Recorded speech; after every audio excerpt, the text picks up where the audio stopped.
There's an awesome movie, if we can talk about fiction for a moment, Sure. called Body of Lies with Leo DiCaprio. I don't know if you ever saw I know it. that movie. It's Yeah. really nice. And the guy who plays the chief of Jordanian intelligence gets one of the members of Al Qaeda, a low-level guy, but he's placed within the organization, and takes him out into the middle of the desert and just scares the hell out of him. Takes the mask out, the bag off of his face, and tells him, "I want you to know that I found your mother. I've got your mother, and you want to call her because we've just put her up in a very nice apartment. She's getting the doctors that she needs, and I know you know." He didn't even have to say it, but he's saying, "You cooperate with us, and your mother's going to be fine. You don't cooperate with us, things are going to go in a different way." And he didn't even have to say these things out loud. It was just totally understood. And then he owned that asset inside of Al Qaeda. That's in a movie, but that is a very nice illustration of how coercion with family can work. Yeah, and we do use it. I mean, there's been some reported uses of that during the post 9/11 effort. I can talk a little bit about that. I never believed in torture. I was never in copper green, just saying. But I know people who did that stuff, and I don't think it got them what they wanted. But we could talk about that another day. We used it with Ames. We used it to great effect with Audric Ames. So after he was arrested, and his wife was going to be arrested as well, and she was arrested, and they had a very young son. And the message given to Ames was, you can confess and cooperate and tell us everything, and we'll go very easy on your wife so she can leave the country and take your son and raise him in Colombia. Or we can prosecute both of you, and you'll both go to prison, and your son will go into foster care, and you'll never see him again.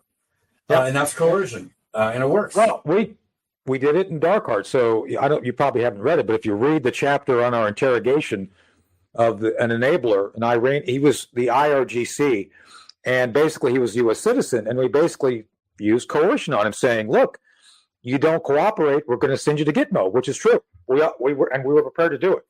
By the way, this was early in Afghanistan, so we had very few rules of engagement. And the answer is, if the guy's listening, yes, we were going to send you to Gitmo. Just saying, it's like we weren't bluffing, but he cooperated. So just saying. So it was good news for him. He got to go home. But coercion does work. It's an effective tool. I'm not going to say I didn't use it because I have. Sometimes the coercion can sneak up on you. You can fall into it by accident. So the case of one of my favorite cases to present on this is Sergeant Clayton Longtree, the Marine Corps security guard. He was at the U.S. Embassy in Moscow, 84 to 86. And somewhere in 85, late 85, fall 85, he met a beautiful Soviet woman who was employed as a typist in the embassy or an administrative assistant or something. And of course, she smiled at him, and they struck up a relationship. I always tell students, especially in the military, look, if the most beautiful woman in the world is staring at you from across the room and winking her eye, it's too good to be true. You should, it doesn't happen that way in real life. Anyway, he got into a relationship with her, and a few weeks into it, she introduced him to her uncle, Uncle Sasha. Oh yeah, I know it works. And Uncle Sasha really, really loves America. He would love to get into the U.S. Embassy at night and just look around because he just loves your country. And Longtree says, "Well, those are against the rules. I'm not allowed to do that." And then she says, Don't you love me? I thought you loved me. And he says, "Oh, okay, sure." And so then they got him. And how did they get him? Because they had evidence that he let them in the first night. And then they could just tell him, "Look, we've got evidence. You're going to get in trouble if your superiors find out about this. So you keep cooperating with us, and we'll take care of you." Yeah. And so it works that way, too. Well, that brings it to the next one we want to talk about is ego, because obviously initially it was his ego that they played on. It's like, "Oh, I'm a hot guy. That's a hot chick. That's for me." Yeah. And then of course, hey, you've got this great access. We love you. We love you. You got to help get us in. If you like that clip, there's more. There's always more on ColonelTonyShaffer.com. Go sign up.